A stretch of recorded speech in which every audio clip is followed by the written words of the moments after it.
आपका बहुत बहुत स्वागत है बाबा के घर में। बहुत बहुत शुभकामनाएं। अपने लिए एक जोरदार तालियां बजा दीजिए। महिलाओं के बिना इस समाज की कल्पना भी नहीं कर सकते। बिना महिला के समाज की कल्पना निरर्थक है। बिल्कुल। नारी शक्ति है, महान है, अभिमान है। नारी शक्ति है, महान है, अभिमान है। जिन देवियों की हम सब मंदिरों में पूजा करते हैं ना, मैं नारी वो ही देवी हूँ। मैं नारी वो ही देवी हूँ जिनकी हम सब मंदिरों में पूजा करते हैं। नारी तुम आस्था हो, तुम प्यार हो, तुम विश्वास हो। नारी तुम आस्था हो, तुम प्यार हो, तुम विश्वास हो। टूटी हुई उम्मीदों की एकमात्र आस हो। टूटी हुई उम्मीदों की एकमात्र आस हो। हमारे बीच हमारे मेहमान पधार चुके हैं। दीदी, ये पहले बीके सरिता बहन है जो पश्चिम बिहार से आई हैं। पश्चिम बिहार से बीके सरिता बहन आई हैं। ये 20 वर्षों से राजयोगा मेडिटेशन का अध्ययन करा रही हैं। इनके लिए जोरदार तालियां। स्वागत। इनके साथ ही आई हैं कौमिला पसरिचा जी, जो पूर्व अध्यक्ष महिला मोर्चा है और मंत्री जिला नजफगढ़ है, प्रभारी उत्तम नगर विधानसभा। उज्ज्वला योजना पूरे कारणी दिल्ली प्रदेश महिला मोर्चा भी रह चुकी हैं। अध्यक्ष महिला मोर्चा दिल्ली से हैं। आप इन सबका जोरदार तालियों से स्वागत कीजिए। और सरिता दीदी के साथ एक और मेहमान है जो सरिता दीदी हमारे बीच लेके आई हैं, मिसेस नरेंद्र कौर। ये काउंसलर है, ऑथर है और एनर्जी हीलर है और बहुत ही अच्छी मोटिवेशनल स्पीकर भी है, जो इनको देख के ही लग रहा है, इनके फेस में ही आज आपसे पता चल रहा है कि बहुत ही अच्छी। ये इन्होंने एक बुक भी लिखी है। एक बुक की लेखिका भी है, ऑथर भी है, साइकोलॉजिकल काउंसलर भी है और आप ब्रह्मा कुमारी के साथ एसोसिएटेड हैं काफी साइड से, पश्चिम बिहार से जुड़ी हुई हैं। She is a light house for women. ये हम सबके लिए लाइट हाउस है। आप इन सबका जोरदार तालियों से दीदी का स्वागत कीजिए। बहुत बहुत स्वागत है। अभी इसी बीच दीदी थोड़ा सा आपको वेलकम करेंगी और उसके बाद हम प्रोग्राम की शुरुआत करेंगे।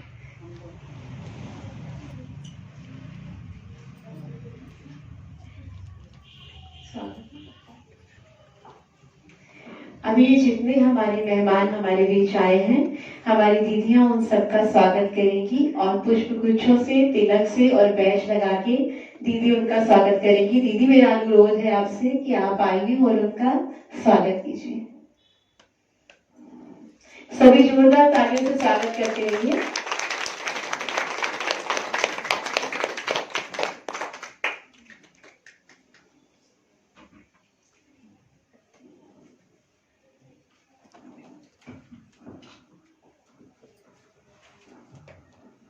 कोमिला बहन का स्वागत किया जा रहा है तिलक और बैज के द्वारा। हमारी सरिता बहन इनका स्वागत कर रही है। तालियां बजाते रहिए।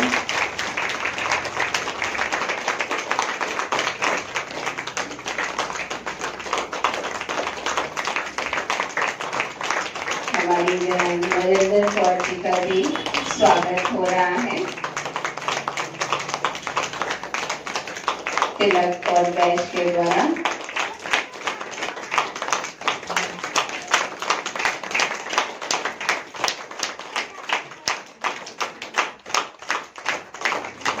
हमारे बीच पश्चिम बिहार से सरिता दीदी आई हैं। हम इनका भी तहे दिल से स्वागत करते हैं। इन्होंने एक बार हमने फोन किया और इन्होंने हमारे निमंत्रण को स्वीकार किया। उनका बहुत बहुत स्वागत है। हमारी इस सेवा केंद्र पे ये पहली बार आई हैं। जोरदार तालियों से स्वागत करेंगे।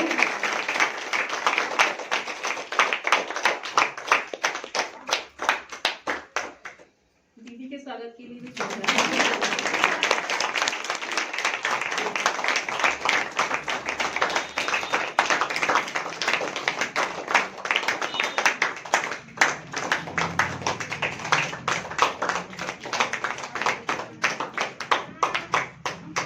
सीमा बहन का स्वागत हो रहा है।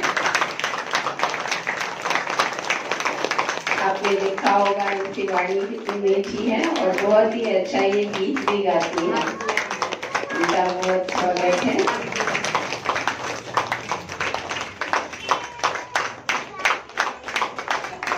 स्वागत की श्रृंखला को आगे बढ़ाते हुए हमारे सभी अतिथियों का गुलदस्ते के द्वारा भी स्वागत हो रहा है, क्योंकि हमारा भारतवर्ष जो है यहाँ पे मेहमानों का बहुत दिल से स्वागत किया जाता है। अतिथि देवो भव कहा जाता है। तो गुलदस्ते के द्वारा हमारी शोभा बहन स्वागत कर रहे हैं सरिता दीदी का।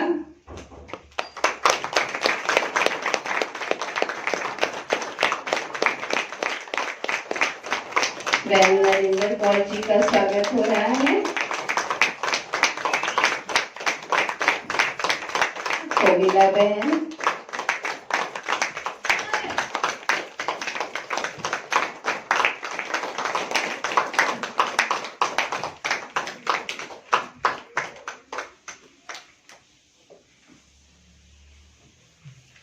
और अभी स्वागत की कड़ी को आगे बढ़ाते हुए हमारे बीच आ रही हैं कुमारी गायत्री।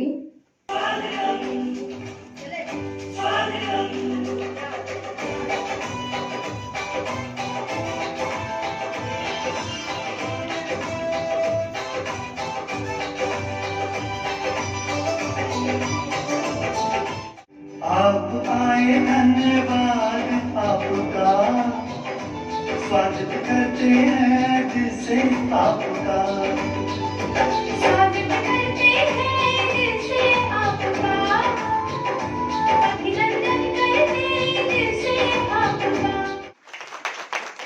स्वागत धन्यवाद। हजारों फूल चाहिए एक माला बनाने के लिए, हजारों फूल चाहिए एक माला बनाने के लिए, हजारों दीप चाहिए आरती सजाने के लिए, हजारों दीप चाहिए आरती सजाने के लिए, हजारों बूंदें चाहिए समुद्र में समाने के लिए, हजारों बूंदें चाहिए समुद्र में समाने के लिए, मगर लेकिन केवल एक स्त्री ही काफी है अपने घर को स्वर्ग बनाने के लिए।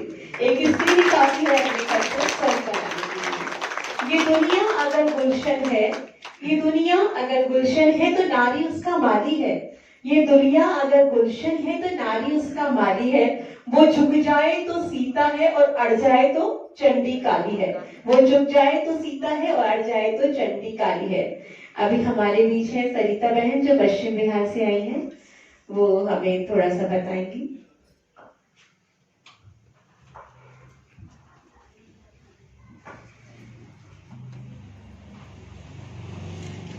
ओम शांति,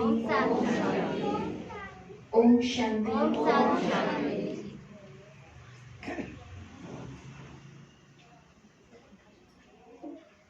आज बेहद खुशी की बात है कि हम सभी मिलकर बाबा के इस घर में अंतर्राष्ट्रीय महिला दिवस, इंटरनेशनल विमेंस डे सेलिब्रेट कर रहे हैं। तो सबसे पहले आप सभी को आज के इस महिला दिवस की दिल से हार्दिक शुभकामनाएं और बधाई। अपने लिए ताली बजाएं, क्योंकि घर से लेकर देश की तरक्की में अगर सबसे बड़ा योगदान है तो वो भारत देश की महिलाओं का है।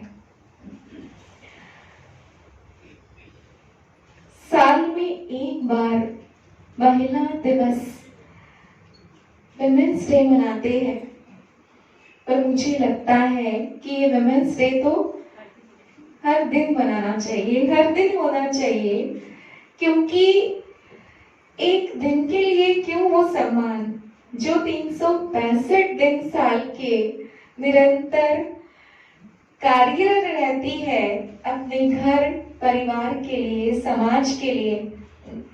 तो तो ऐसी महिलाओं के त्याग, तपस्या, सेवा के लिए तो पूरे 365 दिन भी कम है। और ये भी कहा जाता है कि कोई भी देश तरक्की करता ही तब है जब उस देश की महिलाएं कंधे से कंधा मिलाकर चलती। इवन कि ये भी कहा जाता है कि women's are so powerful they can rule over the world। महिलाएं इतनी शक्तिशाली है, नारी शक्ति इतनी पावरफुल है कि वो सारे विश्व को रूल कर सकती। ऐसा है इतनी शक्तिशाली, या और शक्तिशाली बनने की जरूरत है?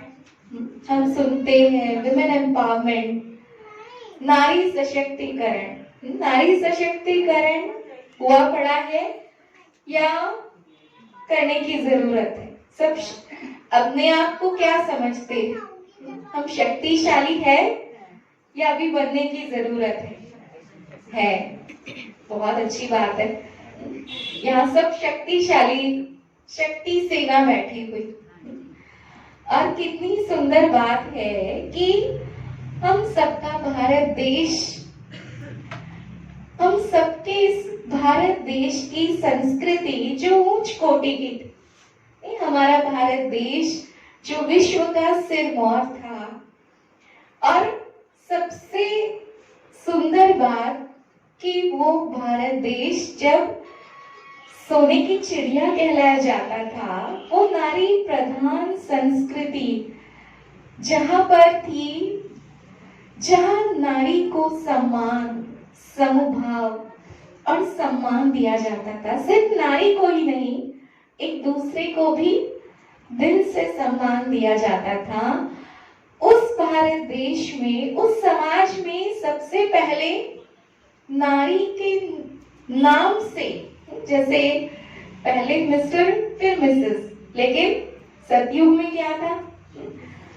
पहले श्री लक्ष्मी फिर श्री नारायण। तो जहां नारी का सम्मान था, जहां उन्हें एक श्रेष्ठ भाव से, सम्मान योग्य रूप से पूजा जाता था, वो भारत स्वर्ग था। वो एक सुंदर दुनिया थी, वो एक महान संस्कृति थी, वो भी हमारा भारत देश ही था।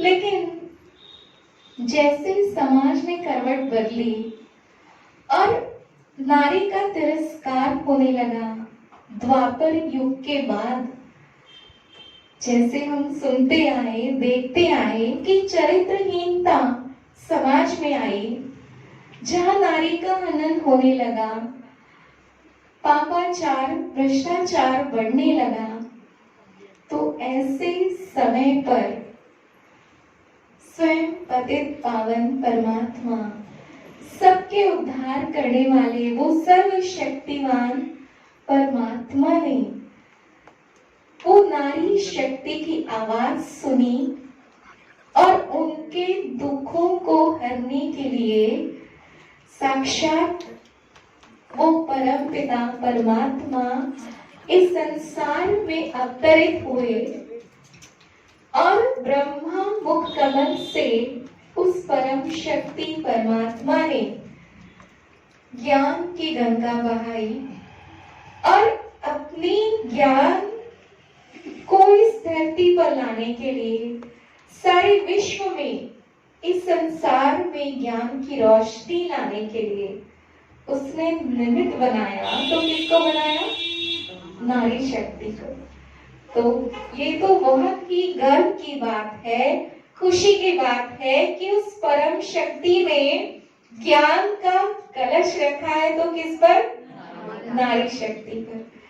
और वही ज्ञान गंगाएं सारे विश्व में, सिर्फ भारत देश में नहीं, लेकिन सारे विश्व में जन जन को पावन करने के लिए, जन जन को ईश्वरीय संदेश देने के लिए, इस संसार में रोशनी लाने के लिए, जागृति लाने के लिए आज सर्वत्र सबका कल्याण कर रही। और उस परम शक्ति परमात्मा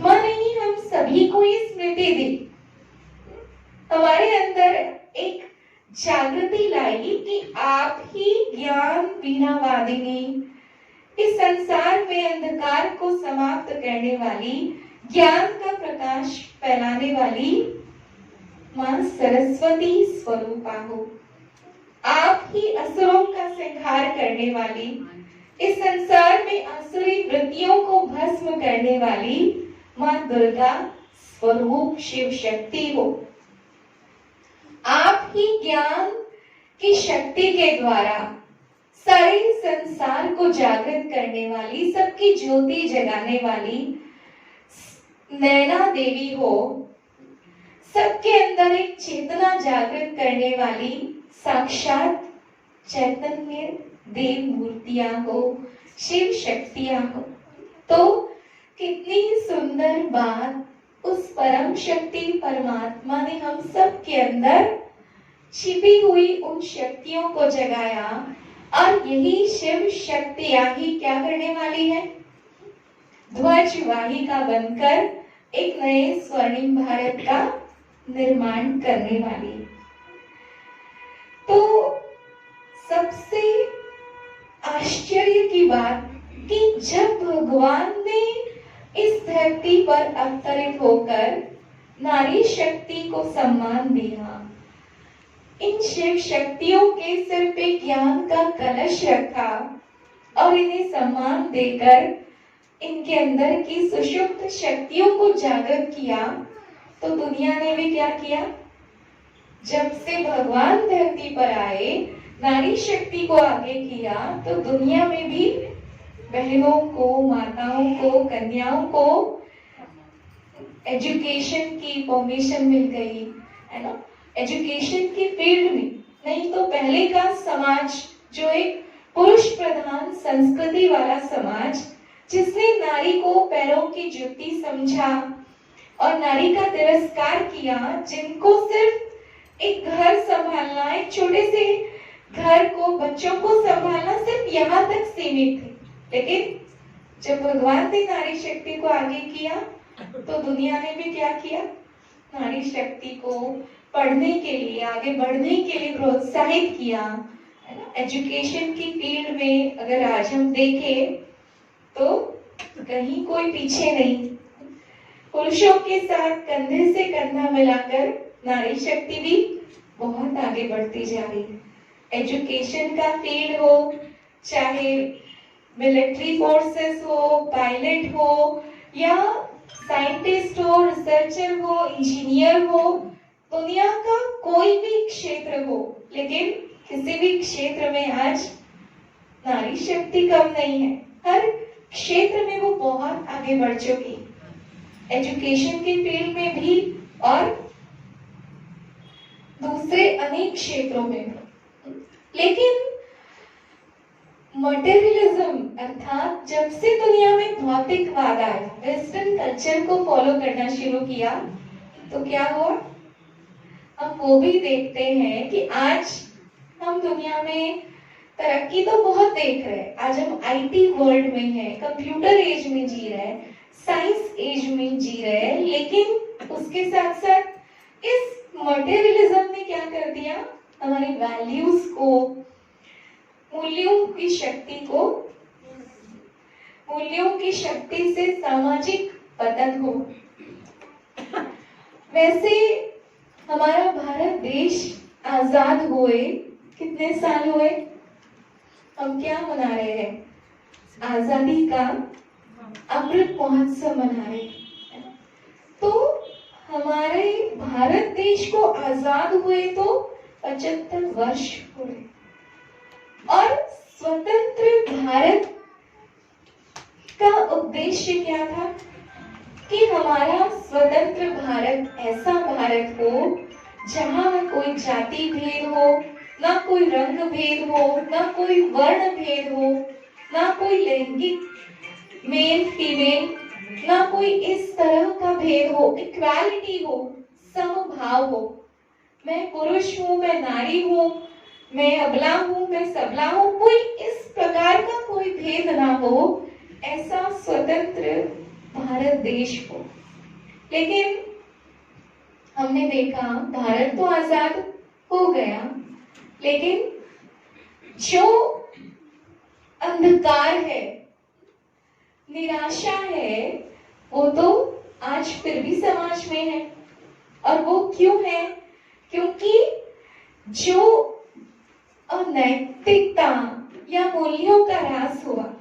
आज अगर हम ध्वज की बात करें तो ध्वज जो है, ध्वज की शक्ति का ध्वज राज्य सत्ता, विज्ञान की सत्ता है, धर्म सत्ता के पास है, लेकिन उनके पास ये ध्वज होते हुए भी वो तो संसार को रोशनी देने के लिए, दुनिया को आगे बढ़ाने के लिए, तरक्की के लिए बहुत कुछ कर रहे हैं, लेकिन फिर भी एक तरफ हम देखते हैं कि निराशा का अंधकार फैलता जा रहा है। फिर भी कहीं ना कहीं एक ऐसी समाज के अंदर, पूरे विश्व के अंदर कहीं ना कहीं उन वैल्यूज की कमी के कारण कहीं ना कहीं हमारे अंदर कमजोरी है। तो इसीलिए आखिर कौन सी शक्ति है जो सबके अंदर एक आत्म जागृति लाने वाली है? तो वो है आध्यात्मिक सत्ता, स्पिरिचुअल एम्पावरमेंट। और मुझे आज ये बताते हुए बहुत खुशी हो रही है, हर्ष हो रहा है कि ऐसी स्पिरिचुअल एम्पावरमेंट के लिए, आध्यात्मिक सशक्तिकरण के लिए, वो सशक्तिकरण जिससे हमारे भारत में एक ऐसा देश, एक ऐसा समाज, एक ऐसी दुनिया आएगी जहां ना कोई जाति भेद होगा, न वर्ण भेद होगा, न रंग भेद होगा, जो सबसे ऊपर होगा, जहां हर नर नारी सशक्त होगी, जहां सबके प्रति सम्मान और श्रेष्ठ भाव होगा। ऐसी दुनिया लाने के लिए, ऐसी स्पिरिचुअल एम्पावरमेंट के लिए उस परम पिता परमात्मा ने ध्वज वाहक बनाया है। किसको? नारी शक्ति को। तो एक बार अपने लिए ताली तो हो जाए, क्योंकि हम सब के ऊपर बहुत बहुत बड़ी जिम्मेवारी। ध्वज प्रतीक है क्रांति का, ध्वज प्रतीक है विजय का, ध्वज प्रतीक है एकता का, अखंडता का। और ध्वजवाहक जो एक ध्वज लेके चलता है, वो एक अपने हृदय में एक बहुत बड़े लक्ष्य को समाकर, सारे जहान को साथ लेकर, एक काफिला लेकर संसार को एक संदेश देने के लिए निकलता है कि अब हमें अपने अंदर से एक आध्यात्मिक जागृति लाकर, सबको जागृत करके इस संसार को हमें परिवर्तन करना है, संसार को बदलना है। एक ऐसा संसार लाना है जहां पर सिर्फ सुख, शांति, खुशियां, प्यार, एकता, समभाव, सम्मान हो। तो ऐसे महिलाएं जो भारत की एक नव भारत की ध्वजवाहक, वो नारी शक्ति, उस नारी शक्ति को अपने अंदर ये जानना होगा कि वास्तव में हम सब के अंदर जो एक स्पिरिचुअल एनर्जी है, एक शक्ति है, जो हम सभी जानते हैं कि हम सब के अंदर एक चेतना है, उसे सशक्त बनाना है। मैं ही वो शक्तिशाली ऊर्जा हूँ, मैं ही वो शक्तिशाली आत्मा हूँ, मैं ही शिव की शक्ति हूँ, असंभव को संभव करने वाली, इस संसार में अराजकता, दुख, अशांति, पापाचार को समाप्त करने वाली, विश्व का परिवर्तन करने वाली शिव परमात्मा की मददगार मैं, शक्तिशाली आत्मा। तो इस शक्ति से हम इस अपने आप को शक्तिशाली बनाएंगे तो ध्वजवाहक बनकर हम स्वर्णिम भारत का निर्माण कर सकते हैं। और अगर हम साइंटिफिकली सोचे, हमारे जैसे हम सबके मस्तिष्क के दो पार्ट्स होते हैं। हमारे मस्तिष्क में सेरेब्रल हेमिस्फीयर जैसे ब्रेन के दो पार्ट्स होते हैं, एक लेफ्ट ब्रेन, एक राइट ब्रेन। तो लेफ्ट ब्रेन जो है वो लॉजिकल रीजनिंग, स्ट्रॉन्ग, जैसे कहते हैं ना मजबूत दिल होता है, मतलब एक हार्ड व्यक्ति, जैसे स्ट्रॉन्ग व्यक्ति, स्ट्रॉन्ग पर्सनालिटी कहते हैं, जो एक तर्क वितर्क की बातें सोचने वाला। और राइट ब्रेन जो होता है वो कैसा होता है? इमोशनल, केयरिंग, लविंग, नर्चरिंग और एक सॉफ्ट हार्टेड जिसे हम कहते हैं। तो भगवान ने महिलाओं को, विमेन्स को, नारी शक्ति को भी ऐसा बनाया जिनमें दोनों का बैलेंस है। अर्थात अगर हम इतिहास को देखें तो हमारे इतिहास में ऐसी ऐसी महिलाएं, ऐसी ऐसी नारी शक्ति होकर गई, रानी झांसी की रानी, बहुत सारे एग्जाम्पल्स है जिन्होंने एक चैलेंजिंग टास्क लेकर के बहुत कुछ साहस और हिम्मत के कार्य करके दिखाए। और अगर हम दूसरी तरफ देखें तो बहनों के अंदर ओरिजिनली ही कैसी क्वालिटीज होती, बच्चों को संस्कार देने की और एक दूसरे की फीलिंग्स को समझने की, इमोशनल, सॉफ्ट हार्टेड भी होती है, भले कोमल नाजुक भी होती है, लेकिन सबकी भावनाओं को, सबकी फीलिंग्स को समझने वाली, संस्कार देने की भी शक्ति होती है, पालना करने की शक्ति होती है। तो बहुत सारी क्वालिटीज तो भगवान ने, बहुत सारी खूबियां तो नारी शक्ति में दी है, लेकिन सिर्फ उन शक्तियों के साथ आगे बढ़ने की आवश्यकता है, कुछ कर दिखाने की आवश्यकता है। क्योंकि नारी शक्ति का, मातृत्व की शक्ति का आज हमारे भारत देश में हम सबके अंदर भगवान ने जो खूबियां भरी हुई है, इन खूबियों के साथ हम बहुत कुछ कमाल कर सकते हैं। और सबसे सुंदर बात यह है कि उस परम शक्ति परमात्मा की शक्ति के साथ हम और अधिक कार्य कर सकते, और अधिक महान कार्य कर सकते। आपने देखा होगा जैसे शिवाजी महाराज की हम बात सुनते हैं तो उनके अंदर देशभक्ति की भावनाएं पैदा करने वाली कौन थी? उन्हें दुश्मनों से लड़कर जीत पाने की जो भावना उनके अंदर नस नस में भरी हुई थी, उसे पैदा करने वाली कौन थी? उनकी माँ जीजा माता। ऐसे ही अगर हम एक साइंटिस्ट की बात करें, थॉमस एडिसन, जब वो छोटे थे उनकी मदर उनको लेकर गई स्कूल में एडमिशन कराने के लिए, तो उनकी स्कूल की टीचर्स ने कहा कि ये बच्चा बहुत मंद बुद्धि, इसे हमारे स्कूल में स्टाफ नहीं है इसे पढ़ाने का, हम इसको एडमिशन नहीं दे सकते। तो वो बच्चा बाहर खड़ा था और जब माँ अंदर स्कूल टीचर से बात करके बाहर आई तो थॉमस एडिसन ने अपनी माँ से पूछा कि माँ टीचर ने क्या कहा?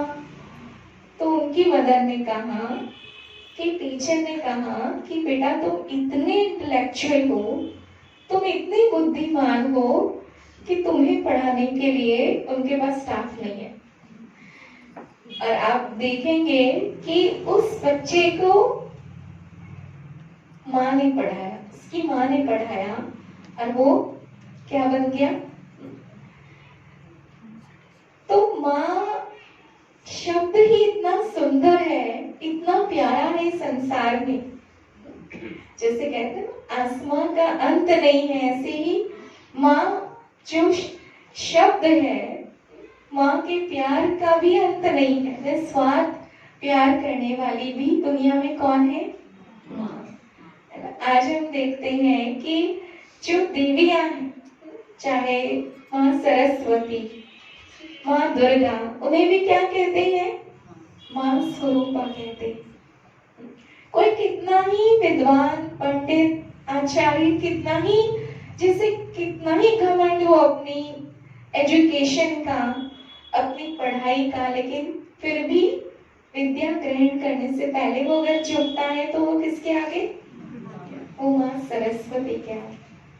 कोई बहुत बड़ा पहलवान योद्धा, चाहे कितना ही शक्तिशाली हो, कितना ही वीर पुरुष हो, चाहे उसने कितनी ही लड़ाइयों में वो जीता हो, लेकिन युद्ध करने से पहले अगर उसे तिलक लगाती है विजय का, वो भी कौन है? एक नारी है, माँ है। और वो माँ दुर्गा से आशीर्वाद लेकर ही तो, विजय का तिलक लेकर ही तो आगे बढ़ता है।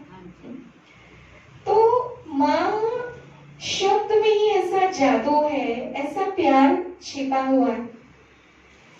हजरत मूसा नाम के जो व्यक्ति, जो खुदा के प्रेमी थे और अल्लाह ताला खुदा से उनकी बातचीत होती थी।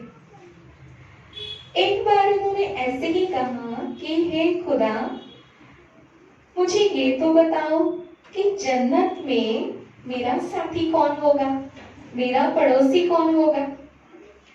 तो खुदा ने उन्हें कहा कि तुम्हारे गांव में एक जुलाहा रहता है। जुलाहा माना कपड़े बुनने वाला, तो वो तुम्हारा साथी होगा। तो उसने मन में सोचा, मैं इतना भक्ति भाव वाला, भगवान के नजदीक रहने वाला, और मेरा साथी ये साधारण सा जुलाहा। तो उसने सोचा कि एक बार मैं जाके तो देखूं कि आखिर इसमें ऐसी क्या खूबी है जो ये जन्नत में मेरा पड़ोसी होगा। तो वो गया, उसके घर ढूंढ करके जुलाहे के घर गया, दरवाजा नॉक किया। उसने दरवाजा खोला और कहा, आज तो हजरत मूसा मेरे घर आए हैं, आइए तशरीफ रखिए। और फिर अंदर कहा कि मुझे कुछ जरूरी काम है, बस थोड़ी देर आप बैठिए। अब वो अंदर गया, काफी देर लग गई। तो हजरत मूसा ने सोचा कि ये कर क्या रहा है, अभी तक आया क्यों नहीं। तो खिड़की से वो देख रहा था कि उसकी बुजुर्ग माँ तड़प रही थी, उसके पूरे शरीर में बहुत दर्द हो रहा था। और क्या हुआ कि वो जुलाहा जो है वो अपनी माँ की सेवा कर रहा था। और हमारे बीच में हमारे गेस्ट आज के पधारे हैं, आप सभी एक बार तालियों से उनका स्वागत करें।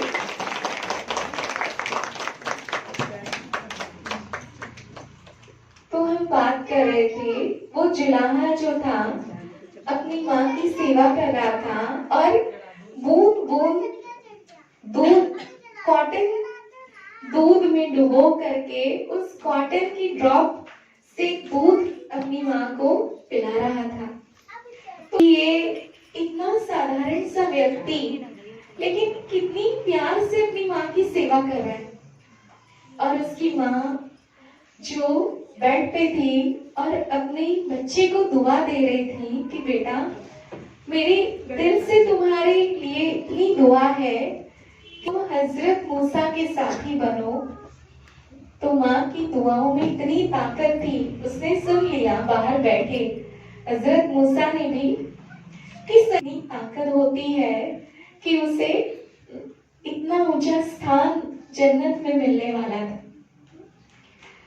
तो सच में नारी शक्ति की जहां तक हम बात करें, महिलाओं की बात करें, तो भगवान ने इतनी खूबियां महिलाओं के अंदर, नारी शक्ति के अंदर, बहनों के अंदर भर दी है कि उन खूबियों को पहचाने, अपनी आत्मिक शक्ति को पहचाने, तो सचमुच वो नारी कोमल नहीं कमाल कर सकती है।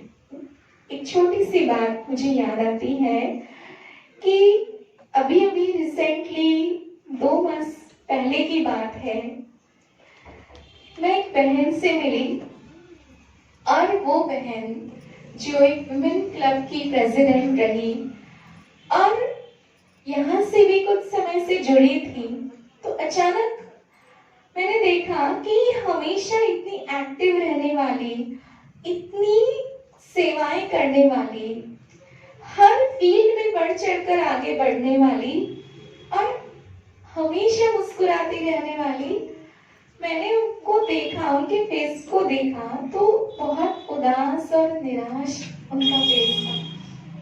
तो मैंने उनसे पूछा कि क्या बात है, आपको तो मैंने ऐसे कभी नहीं देखा और आज आप इतनी उदास निराश लग रही। तो उनके मुख से निकला कि दीदी आप जानते हो कि मैंने क्या नहीं किया, क्लब के लिए अपने घर के सब कुछ छोड़ करके भी मैं निरंतर इस क्लब के लिए मैंने काम किया, लोगों की मदद की, अपने घर परिवार में भी मैंने सबके साथ निभाया और मैंने भी उनको देखा कि हर कार्य के लिए वो हमेशा एवर रेडी, जो समय निश्चित के 5 मिनट पहले ही वो उपस्थित रहना और दिल जान से सेवा करना, सबके लिए सब कुछ करना। लेकिन उस व्यक्ति के जीवन में निराशा, तो मुझे लगा कि पता नहीं इनको क्या हुआ। तो उन्होंने यही कहा कि मुझे आज ऐसा लग रहा है कि मैंने सबके लिए सब कुछ किया, हर फील्ड में आगे बढ़ने के लिए पता नहीं क्या नहीं किया, हर व्यक्ति को खुश करने के लिए मैंने पूरी जान लगा दी, लेकिन आज मुझे लग रहा है कि मुझे मिला क्या, मेरे जीवन में तो निराशा ही है। सब कुछ करने के बाद भी ऐसा लग रहा है जैसे कुछ नहीं है, किसी को मेरी कदर नहीं है, मेरी कोई वैल्यू नहीं है। तो थोड़ा सा उनको समझाया, लेकिन इस बात के ऊपर मैंने सोचा कि भला ऐसी क्या बात है कि इस व्यक्ति इसके मन में इतनी निराशा। तो हमारे साथ भी कई बार ऐसा होता है कि आप इस परिवार में, समाज में रहते, अपने रिश्ते नाते निभाते और उनके लिए सब कुछ करते हैं, किसी सेवा के क्षेत्र में, किसी फील्ड से जुड़े हैं, ऑफिस में जाते हैं, समाज में रहते, सब कुछ करते हैं, लेकिन कहीं ना कहीं किसी मोड़ पे अगर हमारे जीवन में निराशा आती है तो 1 मिनट के लिए व्यक्ति सोचता है कि मुझे क्या मिला, इतना सब कुछ करके मेरे हिस्से में क्या आया, कुछ भी तो नहीं, कोई क्रेडिट तो नहीं मिला। कई बार घर परिवार में बहनों के साथ अक्सर ऐसा होता है और इसका रीजन क्या है? कहीं ना कहीं किसी मोड़ में हमारे जीवन में भी ऐसी परीक्षाएं आती है, तो कहीं ना कहीं बैलेंस की कमी है, जिसकी वजह से कई बार हम कहते हैं कि दूसरों के लिए करते करते मरते मरते हमारी हेल्थ भी ठीक नहीं रहती है, फिजिकल हेल्थ भी, कभी हम अपनी तरफ ही ध्यान नहीं देते। तो आज हम सभी इस बात का जरूर ध्यान दें कि जीवन में बैलेंस रखना जरूर सीखें। एक छोटी सी अपनी वाणी को विराम दूंगी। एक बार एक व्यक्ति को कहा गया कि आपको इस पेड़ की देखरेख करनी। वो बच्चा ही था, बहुत बड़ा व्यक्ति नहीं था। तो उस बच्चे को कहा गया कि इस पेड़ की देखरेख करनी है। तो सुबह से लेकर रात तक वो उस पेड़ के सारे पत्तों की, टहनियों की देखरेख करता, आसपास पड़े पत्तों को उठाता, चारों तरफ सफाई रखता। तो उसने देखा धीरे धीरे कि वो पेड़ के पत्ते सूख रहे हैं, ब्रांचेस भी सूख रही थी। तो उसको समझ में नहीं आया कि मैं रोज इस पेड़ की देखरेख करता हूँ, इन सारे पत्तों को साफ करता हूँ, चारों तरफ पेड़ की सफाई रखता हूँ, पता नहीं क्यों ऐसा हो रहा है कि ये पेड़ के पत्ते सूख रहे हैं, ये पेड़ भी सूखता जा रहा है। आखिर मेरी क्या कमी है, मुझ में ऐसी क्या कमी है, मैं तो दिल से इस पेड़ की देखरेख कर रहा हूँ। तो वहां से जब वो निराश होकर बैठा था, तो वहां से एक वृद्ध गुजर रहा था, बुजुर्ग अनुभवी। उसने देखा कि ये बच्चा निराश है। उसने पूछा कि बेटा तुम निराश क्यों हो? तो उसने बताया पूरी कहानी। तो उस बुजुर्ग ने यही कहा कि बेटा क्या तुमने इस वृक्ष की जड़ों को पानी दिया है कभी? तो उसने क्या कहा?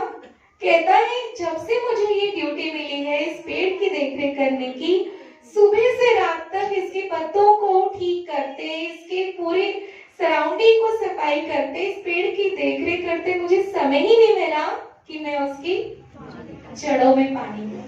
और जब जड़ों में ही पानी नहीं देगा तो फिर हम तो सभी समझ सकते हैं कि पूरे वृक्ष को या फलों को, पत्तों को पानी कैसे मिल सकता है। तो यही बात हम सबके जीवन रूपी वृक्ष में बहुत सारे हमारे जैसे परिवार, रिश्ते, नाते, बच्चे, अपनी हेल्थ, बहुत सारी बातें। तो हमारे साथ भी क्या होता है कि सुबह से लेकर रात तक पूरी जिंदगी आप सबके लिए सब कुछ करते हैं, अपने बच्चों के लिए, रिश्तों के लिए, परिवार के लिए, समाज के लिए, और करते करते करते करते थक जाते हैं।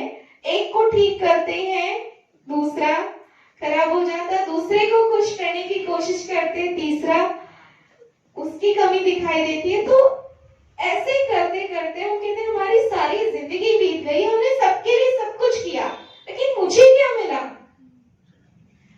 अब सबसे इम्पोर्टेंट बात ये है कि हमें जीवन में बैलेंस रखना सीखना होगा।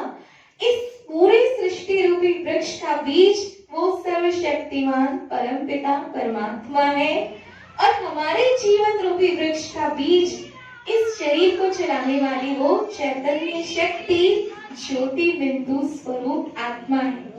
जब तक आप अपने आप को सशक्त नहीं करेंगे, अपने आप को शक्तिशाली नहीं बनाएंगे और उस सृष्टि का बीज रूप सर्वशक्तिमान परमात्मा से शक्तियां लेकर अपने आप अपने को शिव शक्ति स्वरूपा नहीं बनाएंगे, तब तक आप चाहे समाज के लिए, चाहे पूरे विश्व के लिए कितना ही कुछ करें, लेकिन जब तक खुद को सशक्त नहीं करेंगे तब तक आप संपूर्ण रूप से अपने आप में संतुष्ट या खुश नहीं रह सकेंगे। कहीं ना कहीं, कभी ना कभी हमारी एनर्जी लेवल गिर जाएगा, बैटरी डिस्चार्ज हो जाएगी। इसीलिए कभी हमारे जीवन में निराशा, हताशा, डिप्रेशन न आए, उसके लिए सबसे इम्पोर्टेंट चीज है कि इस संसार के सर्व शक्तियों के स्रोत, सर्व गुणों के भंडार, उस परम शक्ति से अपने आप को जोड़ कर रखे, अपने को सदा चार्ज करें। फिर आप देखना भगवान आप चाहेंगे नहीं उससे भी सुंदर कार्य आपसे अवश्य कराएगा, और सच में हम नए स्वर्णिम समाज के ध्वजवाहक बन करके सिर्फ खुद को ही नहीं लेकिन अपने साथ अनेकों को लेकर के आगे बढ़ते चलेंगे, और ये काफिला निश्चित रूप से हमें अपने लक्ष्य तक पहुंचाएगा, और ऐसा सुंदर स्वर्णिम समाज जल्दी ही आएगा। ओम शांति।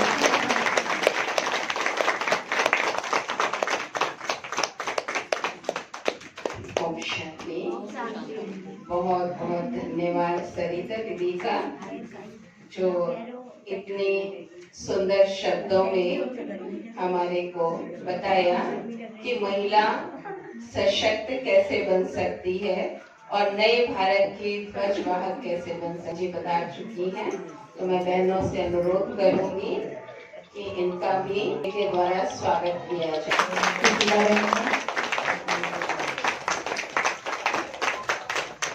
सभी तालियों से स्वागत करेंगे।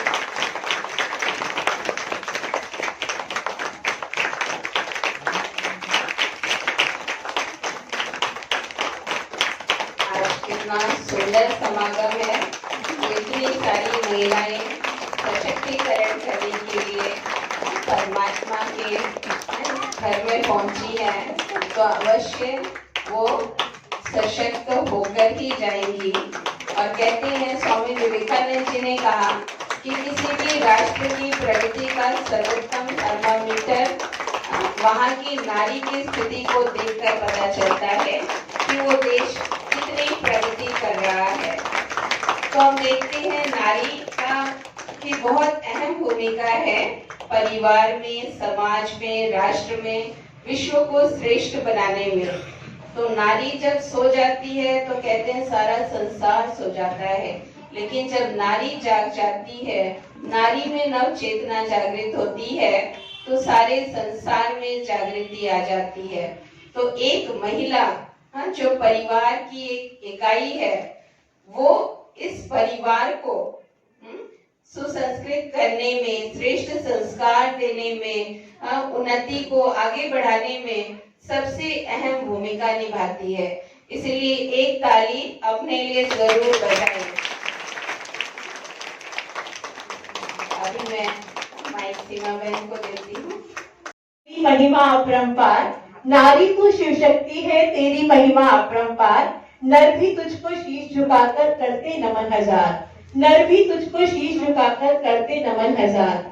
वंदना में कहते हम वंदे मातरम, वंदना में कोई भी वंदना होती है भारत की तो हम कभी वंदे मातरम ही कहते हैं, हमेशा हमेशा वंदे मातरम कहते हैं। गंगा मैया हो तो हम लोग कहते हैं गंगा मैया, तो गंगा का नाम पहले लगाया जाता है मैया। पृथ्वी हो तो धरती माता, पृथ्वी को धरती माता, गाय को गौ माता, गीता माता, ये कहकर गुणगान करते हैं। तुम तो प्रथम गुरु हो माता, तुम तो प्रथम गुरु हो माता, तभी तो हर मन यह गाता, तभी तो हर मन यह गाता। आदि शक्ति के रूप में तेरा, आदि शक्ति के रूप में तेरा, माँ बच्चे का सच्चा नाता। कहकर वंदे मातरम भगवान भी करते आपका सम्मान, कहकर वंदे मातरम हम सबका भगवान भी करते हैं सम्मान। नारी तू शिव शक्ति, नारी तेरी महिमा अपार, नर भी तुझको शीश झुकाकर करते नमन हजार। अपनी गरिमा को पहचान नारी, अपनी गरिमा को पहचान, यानी अपनी गरिमा को हमें खुद ही पहचानना है और खुद ही सशक्त बनकर खुद को आगे लाना है। आपको बहुत बहुत धन्यवाद।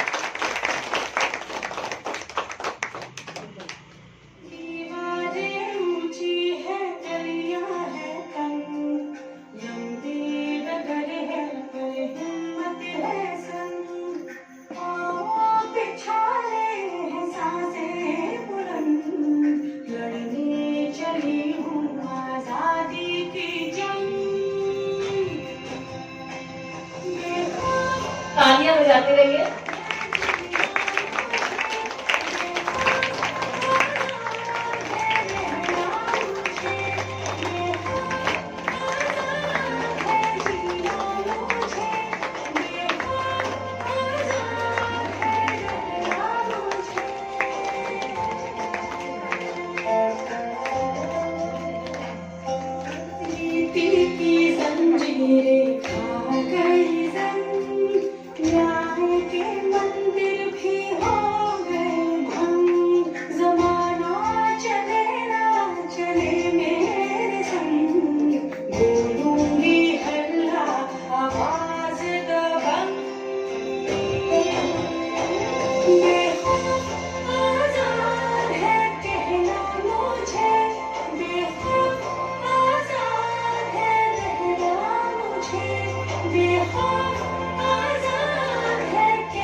जगाओ, ज्योत जगाओ, विश्व शांति की ज्योत जगाओ। कर चुकी हूँ कि आज मैं यहाँ पे स्टैंड हूँ और मुझे ऐसा लगता है कि मैं बिना किसी जो परिवार का साथ देती है, हर दुख में सुख में साथ रहती है, मेरी उनसे सबसे रिक्वेस्ट है कि वो अपना ध्यान जरूर रखें। Thank you. मैं इसी के साथ अपने जीवन से विदा हूं। खुशी हो रही है आप सभी से मिलके, क्योंकि मेरा कनेक्शन जो है फीमेल्स के साथ बहुत सालों से है कि मैं उनको बहुत कुछ सिखाती हूँ। जो मेरी जिंदगी निकली है उस जिंदगी से शायद कुछ लोग मुझसे कनेक्ट कर जाते हैं, जो उसी बहुरूपी उसी चीज को, जो चीजें और उन चीजों से निकल रहे हैं। तो आज मैं अपनी कहानी सुनाना चाहूंगी आपको। तो मेरे हिसाब से कुछ ना कुछ लोग मुझसे कनेक्ट कर जाएंगे जो उन चीजों से निकल रहे होंगे, और जो डेली रूटीन्स की चीजें हैं, मैं बहुत ही प्रैक्टिकल बात करूंगी और बहुत ही एवरीडे की लाइफ में जो एक फीमेल की जिंदगी निकल रही होती है, मैं उन चीजों पे गौर करती हूँ, क्योंकि प्रैक्टिकलिटी में मैं बिलीव करती हूँ। सो पहली एक छोटी सी कहानी सुनाती हूँ। भगवान एक बहुत सुंदर सी मूर्ति बना रहे थे। अब उन्होंने लगाए 6 दिन उस क्रिएचर, उस मूर्ति को तैयार करने में। तो एंजल आई कि इतना टाइम क्यों लग रहा है एक क्रिएचर को तैयार करने में, ऐसा क्या बना रहे हो कि जो धरती पे आप भेजने वाले हो कि 6 दिन लग गए हैं आपको, अदरवाइज तो आप 1 मिनट 2 मिनट लेते हो, 6 दिन कैसे लगा दिया आपने। तो भगवान ने कहा मैं एक औरत बना रहा। वो औरत ऐसी है कि वो रोएगी तो अपने अंदर संभालेगी, 18 घंटे वो दिन में काम करेगी तब भी उफ नहीं करेगी, दिन रात सेवा करेगी तब भी अपनी तकलीफ नहीं जाहिर करेगी, हर एक चीज वो सह जाएगी, पर वो चीजें किसी की नजरअंदाज में हो गया। बट वो ऐसी शक्ति है, जिस दिन उसने किसी को तोड़ा और उसको किसी ने तोड़ा, तो वो एक आदि शक्ति का रूप लेगी, और वो ऐसी फिर आदि शक्ति बनेगी कि वो माता भी बनेगी, काली भी बनेगी और दुर्गा भी बनेगी। तो एक औरत के अंदर सारा संसार है, औरत के गर्भ में सारा संसार होता है। एक औरत के अंदर इतनी शक्ति है, जिस दिन उसने अपनी शक्ति को पहचान लिया, उस दिन दुनिया की कोई ताकत उसको हरा नहीं सकती। तो ऐसी ही कुछ कहानी मेरी है।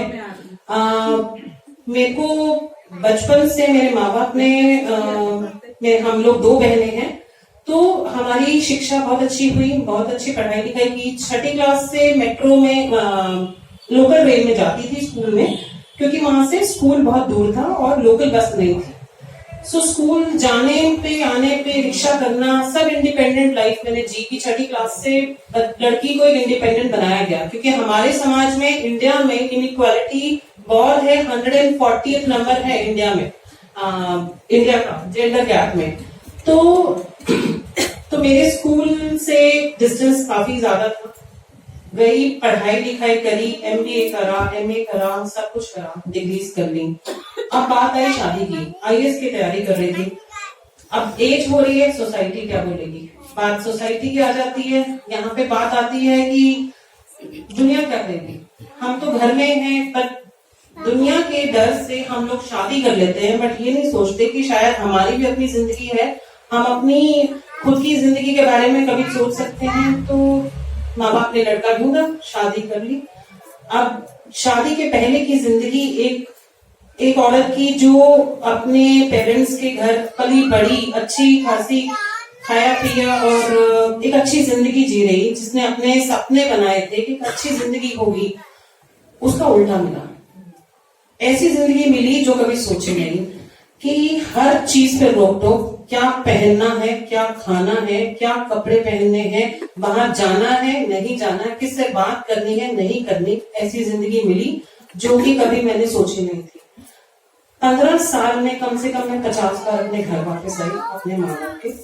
उस 50 बार में आना जाना, अब मुझे ये समझ नहीं आ रहा कि मेरा घर कौन सा, किस घर में मैं रहती हूँ, या ये घर है या वो घर। शादी तो हो गई, बट औरत को क्या कहा जाता है? निकल जा अपने घर से, ये तेरा घर नहीं है। क्यों? क्योंकि वो ससुराल है।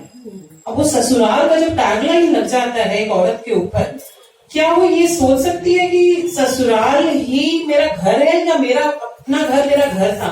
कौन सा घर है उसका? एक औरत का घर कौन सा होता है? ये कोई महिला मुझे एक बात बताएगी कि शादी के बाद वो ये सोचेगी बच्चे हो गए, सब कुछ हो गया, अब उसकी नेम प्लेट तक तो होती नहीं है घर पे, ना इस घर में ना उस घर में, तो उसकी अपनी वजूद क्या है, उसकी अपनी जिंदगी क्या है? असलियत तो ये है। तो उसकी असलियत क्या है? तो जिस दिन ये सब हो रहा मेरे 2 बच्चे हुए, मेरा एक बेटा हुआ जिसने घर में पूरा एनवायरनमेंट देखा कि घर में क्या चल रहा है, इतनी रिजिड मेंटालिटी, स्टीरियोटाइप पूरा की, जिसने पूरी जिंदगी जी, एक इंडिपेंडेंट 6ठी क्लास से स्कूल अपने आप जा रही है, आ रही है, पढ़ रही है, बहुत कुछ कर लिया, इतनी पढ़ी लिखी होने के बावजूद इस चीज का क्या फायदा कि जब उसी आप स्टीरियोटाइप, डिस्क्रिमिनेशन और ऐसी मेंटालिटी में रहोगे तो हम औरत क्या करेंगी? क्या हमारा वजूद रह जाएगा कि हमें पढ़े लिखने होने के बावजूद भी हमने वही माइंडसेट रखना है कि जो दुनिया के रीति रिवाज हैं कि हमारी शिक्षा इस की गई। तो फिर धीरे धीरे समय बीतता गया, बेटे ने भी वही चीजें सीखनी जो घर में हो रही। 10 साल बाद मेरी बेटी पैदा हुई। मेरी बेटी पूरी की पूरी स्पेशल चाइल्ड है, 100% स्पेशल चाइल्ड। उसको ब्रेन हेमरेज हुआ हॉस्पिटल में और वो 21 दिन तक वेंटिलेटर पे रही गंगाराम में। 21वें दिन वो लड़की, मैं 21 दिन उसके साथ गंगाराम में वही वेंटिलेटर के सामने बैठी हुई थी और मेरे सामने इतने सारे बच्चे छोटे छोटे मर गए और वो जिप में पैक करके भेजते जा रहे थे मॉर्चरी। एवरी डे कितने बच्चे मेरे सामने वो जाते जा रहे थे और वो सारे बच्चे लड़के थे। ये ऐसी लड़की थी जो एक वॉरियर चाइल्ड की तरह जिंदा थी और उसने सांसें ले रही थी, जिंदगी और मौत से वो लड़ रही थी कि क्यों उसको जिंदा रहना है। वो एक औरत है, वो एक बच्ची है, नहीं तो एक आदमी, एक बच्चा, जो इतने सारे बच्चे मेरे सामने चले गए, एक लड़की बची जो 21वें दिन जिसने आंख खोली और मुझे हंस के देखा कि वो एक ऐसी बच्ची थी। तो मैंने उस दिन सांस ली, ये बच्ची आज मेरे लिए आई है और इसने मुझे कुछ सिखाना है इस जिंदगी में। ये आई मेरी तकदीर बदलने हैं, ये आई मेरी जिंदगी बदलने हैं। तो 21वें दिन मैं उसको घर लेके गई। उसके बाद घर में और प्रॉब्लम शुरू हो गई क्योंकि वो एक लायबिलिटी नजर आनी शुरू हो गई कि बच्ची 100% स्पेशल चाइल्ड है। उसके बाद अब एक लड़की पैदा हो गई है। तो ये जो हमारे दुनिया का दृष्टिकोण है कि लड़की पैदा होती है तो पहले ही सबसे पहले समाज में बोल दिया जाता है कि अब इसकी शादी का खर्चा, अब इसकी पढ़ाई लिखाई का खर्चा, क्योंकि ये बोझ है हमारे सिर पर, जो हमारी दुनिया का दृष्टिकोण है। तो वो बच्ची तो वैसे ही स्पेशल चाइल्ड है, पर वो भगवान का रूप है, वो देवी है जो आई। तो वो बिना बोले ही सब कुछ देख रही है, सब सारी दुनिया को देख रही है। तो दुनिया, वो 10 साल हो गए आज उस बच्ची को, 10 साल से बेड पर है वो, 10 साल से वो कुछ बोली नहीं आता मुंह से, पर बिना बोले ही वो सब कुछ कर जाती है। तो उसने मुझे हिम्मत दी। उसके बाद मैं धीरे धीरे स्पिरिचुअलिटी में आई कि मैंने अपने आप को जाना कि मैं इस दुनिया में करने क्या आई हूँ, क्या मेरी तकदीर है और क्या मैं करने वाली हूँ कि मेरे साथ इतनी मुश्किलें आ गई हैं, कभी कुछ हो रहा है, 15 सालों की जिंदगी मैंने जी ली, तो क्या मैं ये करने आई हूँ? हर एक नॉर्मल औरत की तरह मैं दुख सहूंगी, डिप्रेशन में जाऊंगी, बच्चे पालूंगी, नौकरी करूंगी और मैं मर जाऊंगी? क्या मेरी यही जिंदगी है? असलियत क्या यही है एक औरत की? उसके बाद 15 साल के बाद जब रोज लड़ाई हो रही है, रोज घरों में कलेश हो रहे हैं, शांति नहीं है, फिर मेरे को चिकन पॉक्स हो गया। और जिस दिन मुझे चिकन पॉक्स हुआ, 40 साल की हो गई थी मैं, मेरे को चिकन पॉक्स हुआ और चिकन पॉक्स में मेरी ये हालत हो गई कि मेरा फेस, मेरी बॉडी पूरी खराब हो गई, मेरे अंदर भी पूरा का पूरा चिकन पॉक्स हो गया और मुझे मेरे पेरेंट्स ने हॉस्पिटलाइज किया। 6 दिन तक मैं हॉस्पिटल में थी। 6 दिन मुझे होश नहीं था कि मैं कहाँ पे हूँ। मैंने पानी तक नहीं पिया था, मेरे अंदर एक पानी की घूंट नहीं गई थी। 6ठे दिन जब मेरी ड्रिप्स लगी हुई थी, मेरी आत्मा ने मुझे जवाब दिया अनकॉन्शियस स्टेज में कि तो इसलिए नहीं आई है, तेरी जिंदगी ये नहीं है, खड़ी हो और बाकी औरतों को एम्पावर करो।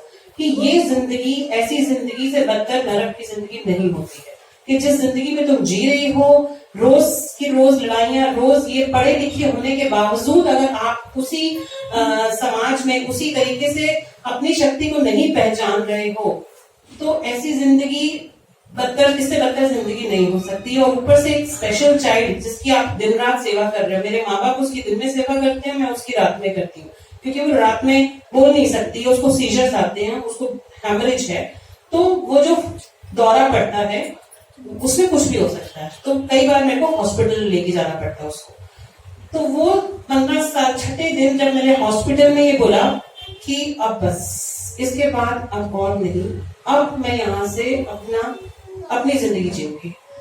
40 साल से पहले, शादी के पहले तक मैंने माँ बाप की जिंदगी जी, जो उन्होंने कहा मैंने वो किया। शादी के बाद मैंने अपने पति की जिंदगी जी, अपने ससुराल वालों की जिंदगी जी, जो उन्होंने कहा मैंने वो किया। बट मेरी जिंदगी कहाँ गई?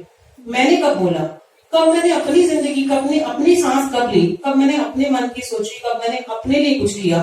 क्या मैंने अपने बारे में कभी सोचा? कभी अपने बारे में ये सोचा कि मुझे ये अच्छा लगता है? क्या मैं अपनी चॉइस का कुछ ले सकती हूँ? क्या मैं अपनी चॉइस की सांस ले सकती हूँ? क्या मैं अपनी चॉइस से मैं क्या बाहर जा सकती हूँ? मैं पढ़ सकती हूँ? कुछ नहीं कर सकती।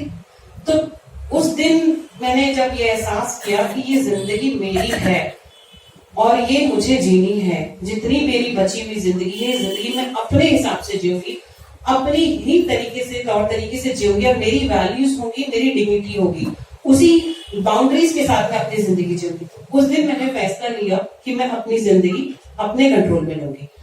मैंने अपना घर छोड़ा, मैंने अपना बना हुआ घर छोड़ा, सब कुछ छोड़ छाड़ के मैं एक रेंटेड हाउस पर आ गई, पेरेंट्स के थोड़ा सा पास में, ताकि मेरी बच्ची पढ़ सके। तो वहां पे उसके बाद मैंने जिंदगी एक नई शुरू की। बिल्कुल एक सुनसान तरीके में वो घर था, जिसमें पंखा तक नहीं था। वो घर मैंने चिकन पॉक्स की हालत में अपने हाथों से एक एक चीज खरीदी, एक एक चीज बनाया, दोबारा से सारा घर तैयार किया। मुझे टाइम लगा, 2 महीने लगे, जब तक मेरा चिकन पॉक्स धीरे धीरे जा रहा था, तब तक मेरा घर बन रहा था। हिम्मत नहीं हारी, क्योंकि एक औरत में बहुत शक्ति होती है। तो जिस दिन वो अपनी शक्ति को पहचान ले, उस दिन उससे बड़ी ताकत कोई नहीं है। तो धीरे धीरे मैंने उस घर को बनाया, उस घर में शिफ्ट हुई और अपनी बेटी के साथ शिफ्ट हुई, उस घर में रहना शुरू किया। फिर मैं नौकरी करती हूँ, साथ साथ मैंने नौकरी करी और इस तरीके से मैंने अपनी जिंदगी को एक नया लक्ष्य दिया।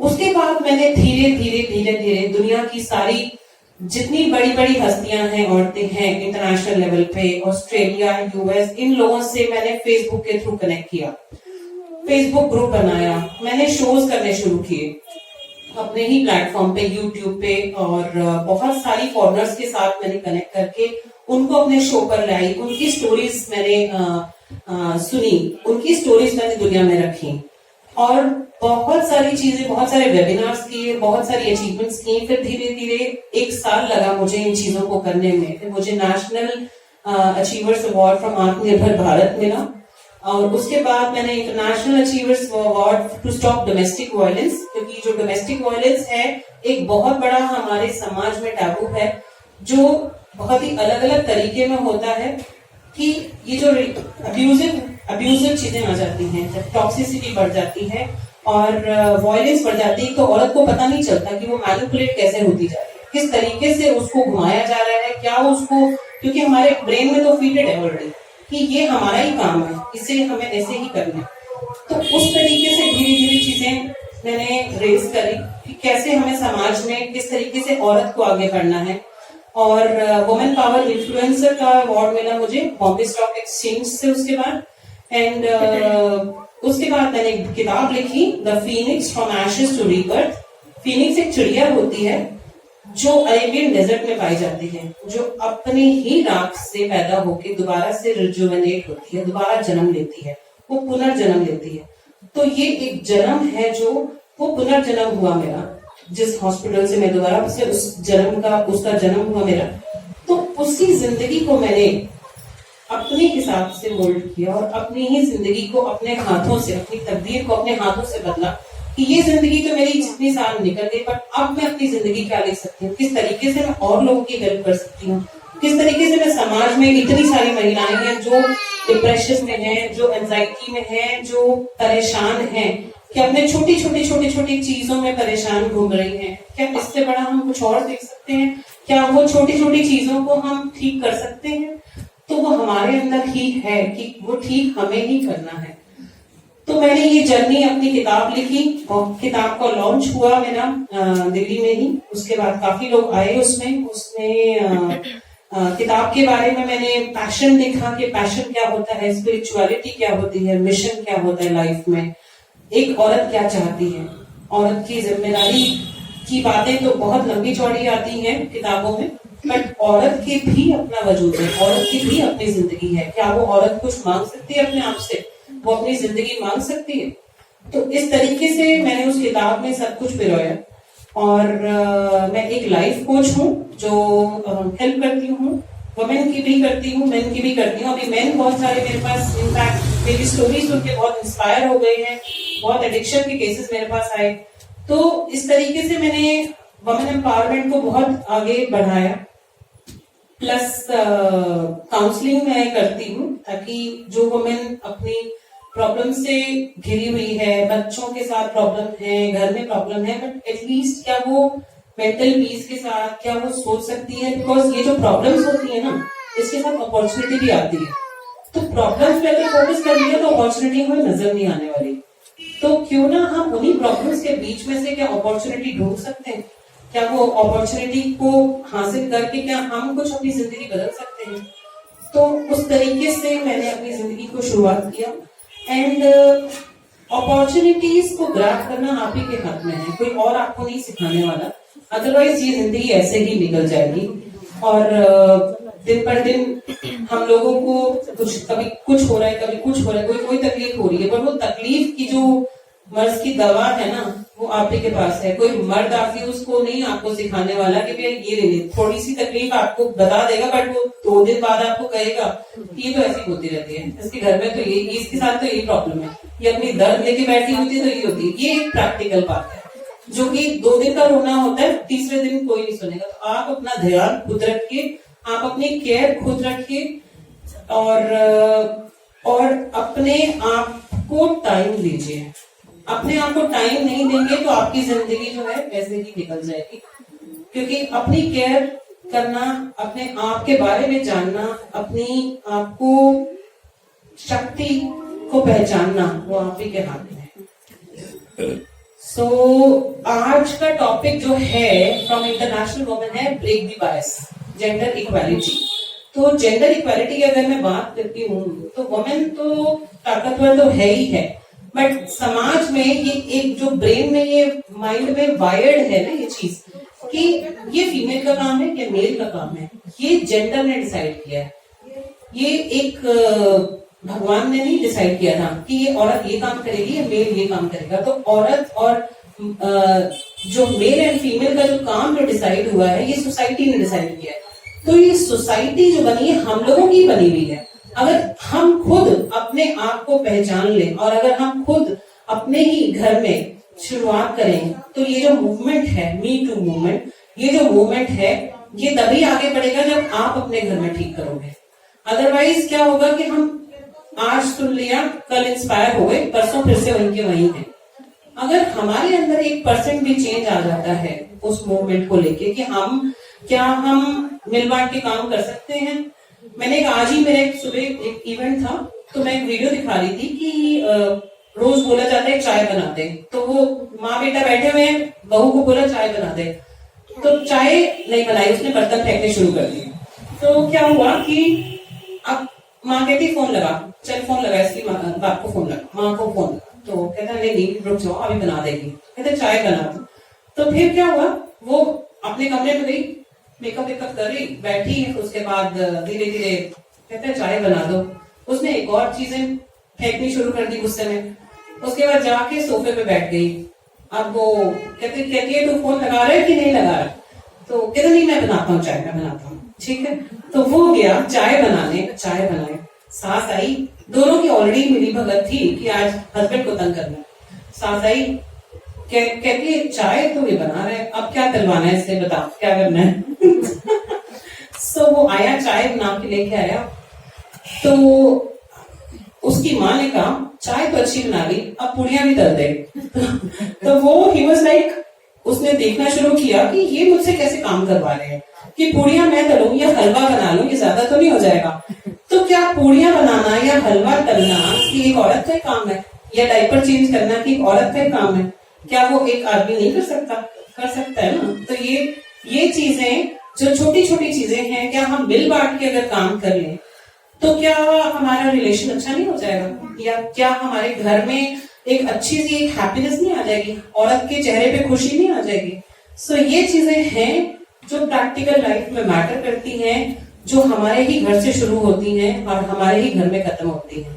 तो इसी के साथ मैं आप सभी का धन्यवाद कहना चाहूंगी।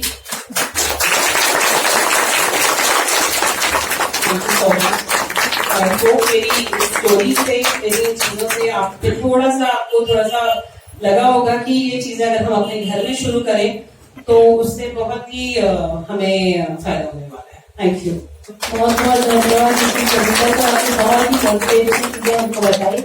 आपको मैं भी बताऊं कि मैं भी एक स्पेशल चाइल्ड की मदर हूँ।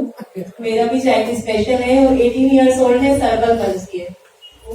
तो मुझे भी सारे दिन उसी के साथ, मैं भी स्पेशल एजुकेटर हूँ और म्यूजिक थेरेपी के जरिए उसका करती हूँ सब कुछ सारे।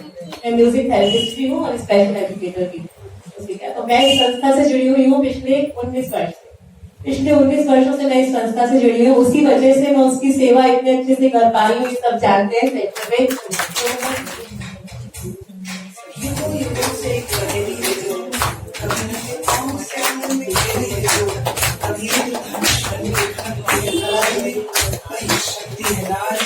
जो कविता करी कहानी बन जाती, जिसकी एक करवट वक्त को बदल जाती।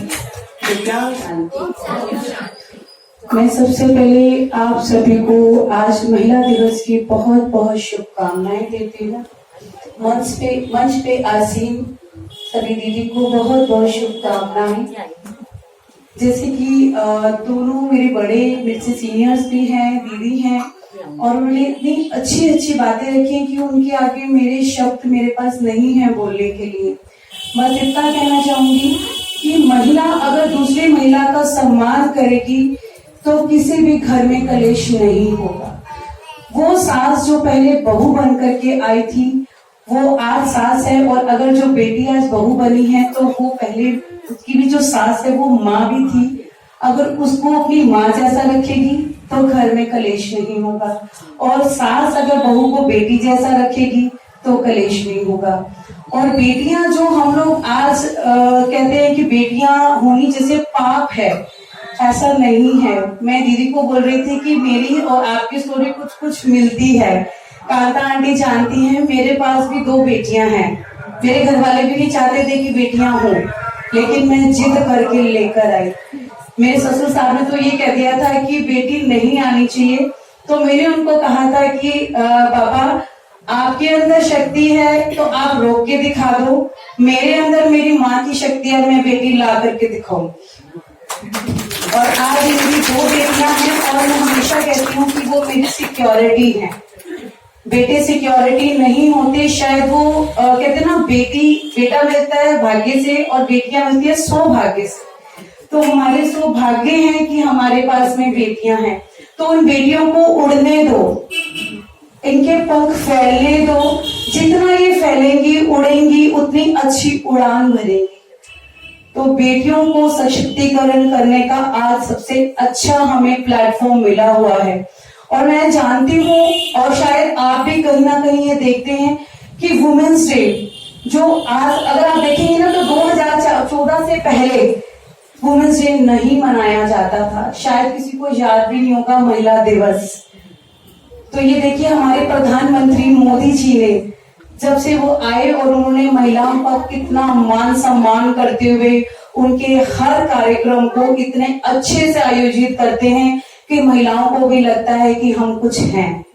नहीं तो सिर्फ उनको लगता है हम तो घर की 4 दीवारी में हैं, रोटी बनानी है, रोटी बना करके बेड पे जाना है, वहां थोड़ी देर आराम करने को तो मिल जाएगा, ठीक है, नहीं तो वापस उठो, किचन में जाओ, खाना बनाओ, यही सब कुछ करो। आज महिलाएं देखो, पहले होता था एक आदमी कमाता था और 25 लोग भी घर के होते थे तो वो खाते थे। आज आदमी के साथ साथ उनकी महिलाएं, उनके घर के जितने भी हैं सभी कमाते हैं और सभी खाते हैं, और उसमें सबसे बड़ा योगदान महिलाओं का रहता है, जो सुबह अगर उन्हें दुकान भी खोलने जाना है तो पहले घर का खाना बनाती हैं, सबको नाश्ता देती हैं, उसके बाद दुकान भी संभालती हैं, दोपहर को आके फिर खाना, फिर दुकान, फिर बच्चों की पढ़ाई, फिर रात को, मतलब जैसे घड़ी की सुई चलती रहती है वैसे ही महिला भी चलती रहती है, उसको टाइम नहीं मिलता। आदमियों को तो संडे की छुट्टी भी मिलती है, महिलाओं को तो वो भी नहीं मिलती। मेरी दोनों बेटियां मुझे बोलती है, मम्मी कोई एक दिन तो निकाल लो कि आप आज सारा दिन रेस्ट करो और हम लोग काम करें। अपने पापा को भी ये बात बोलती है, और बड़ा अच्छा सा लगता है कि बेटियां हमारे बारे में सोचती है। तो इसलिए मैं और ज्यादा कुछ नहीं कहूंगी। आज हमारा दिन है, और हमारा दिन तो खैर रोज ही है ना। वुमेन्स डे एक स्पेशल एक डे बना दिया गया 8 मार्च। तो ये क्यों 8 मार्च का दिन क्यों कहा गया है मुझे नहीं मालूम। ठीक है, अगर आप में से भी किसी को पता हो कि 8 मार्च का दिन क्यों किया गया तो मुझे भी बता दे, ताकि आगे हम लोग भी याद रखते हुए इस चीज को बोलेंगे। ठीक है ना। तो आपको बहुत बहुत वुमेन्स डे की बहुत बहुत शुभकामनाएं।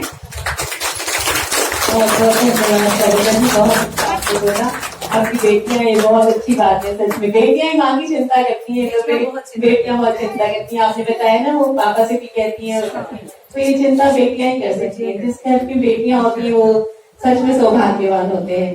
कौन कहता है कि नारी कमजोर होती है? कौन कहता है कि नारी कमजोर होती है? आज भी उसके हाथ में अपने सारे घर के चलाने की डोर होती है। आज भी उसके हाथ में अपने सारे घर को चलाने की डोर होती है। महिला दिवस की आप सबको बहुत बहुत शुभकामनाएं, बहुत बहुत शुभकामनाएं। सावित्री बहन आपके सामने है, वो 5 मिनट सबको राजयोगा मेडिटेशन कराएंगी। जैसा कि हमारा नियम होता है कि कार्यक्रम के अंत में राजयोगा मेडिटेशन से ही कार्यक्रम का समापन होता है। तो दीदी 5 मिनट बाबा के उसमें राजयोगा मेडिटेशन कराएंगी आप सबको।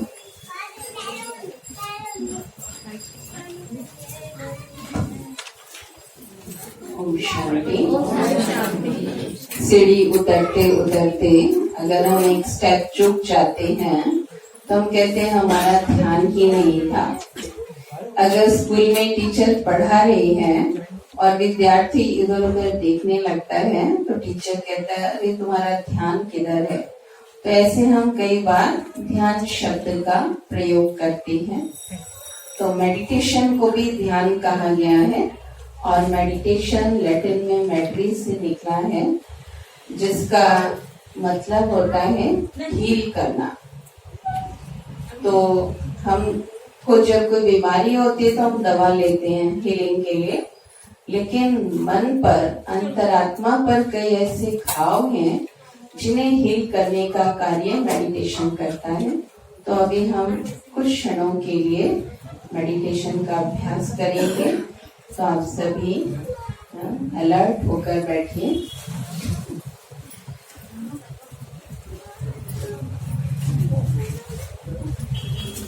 अभी कुछ क्षणों के लिए हम चलेंगे एक रूहानी यात्रा पर।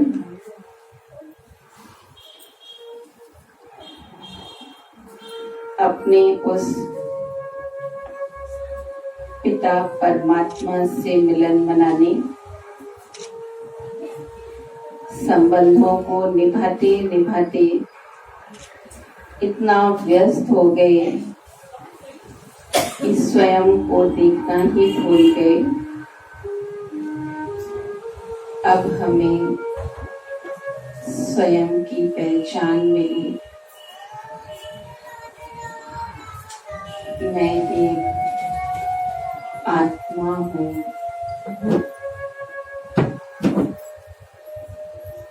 हर संकल्प की रचना करने वाली, हर भावना को महसूस करने वाली, इस शरीर को चलाने वाली मैं एक चेतन शक्ति हूँ। मस्तक के बीचों बीच मैं आत्मा एक सितारे के समान चमक रही हूँ।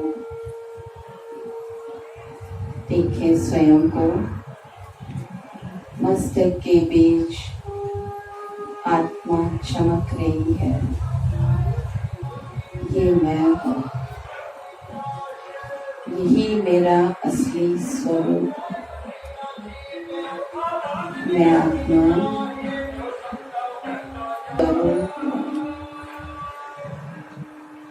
शांति मुझ आत्मा का निजी गुण है।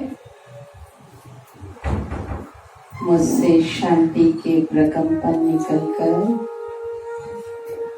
चारों ओर फैल रही है और चारों ओर का वायुमंडल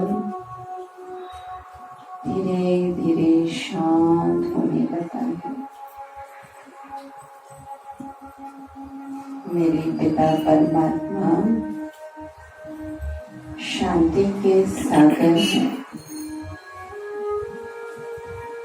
अब मैं आत्मा अपने पिता परम पिता शिव पिता से मिलने एक उड़ान भरकर जा रही हूँ। इस शरीर से निकलकर मैं आत्मा उड़ चली ऊपर की ओर, बादलों को पार करती हुई सूर्य चांद तारागण से भी पार मैं पहुंच गई अपने असली घर, अपने पिता के धाम, एक ज्योति के देश में, जहाँ चारों ओर लाल प्रकाश ही प्रकाश है, शांति ही शांति है। मैं आत्मा परमात्मा के सम्मुख हूँ। वो भी मेरी तरह एक ज्योतिर्बिंदु है। शिव बाबा से शांति, शक्ति, गुणों की किरणें मुझ आत्मा पर आ रही है, एक फॉर्मिंग के रूप में, और मैं आत्मा शक्तिशाली बनती जा रही हूँ। शांति की शक्ति मुझ आत्मा में समाती जा रही है। मैं शांति के सागर का अनुभव कर रही हूँ। परमात्मा मुझे इतना प्यार देते हैं जो मैं स्वयं से प्यार करना सीख गई। वही मेरे माता पिता, बंधु और सखा है। अपने दिल की सारी बातें इससे शेयर करिए। मन में कोई भी उलझन है उसे बताकर हल्की हो जाए। मैं आत्मा परमात्मा से जुड़कर शिव शक्ति बन गई। स्वयं को सशक्त अनुभव कर रही हूँ और शिव बाबा का धन्यवाद कर रही हूँ। प्यारे बाबा, आप आपने मुझे शिव शक्ति बना दिया।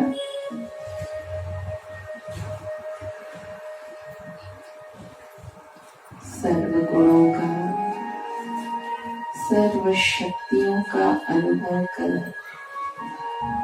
अब मैं आत्मा वापस इस साकार लोक की तरफ आ रही हूँ और इस साकार शरीर में प्रवेश कर रही हूँ। मस्तक के बीच विराजमान होती हूँ इस स्मृति के साथ कि मैं कौन हूँ, मैं किसकी हूँ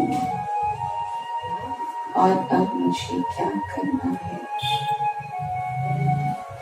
ओम शांति शांति।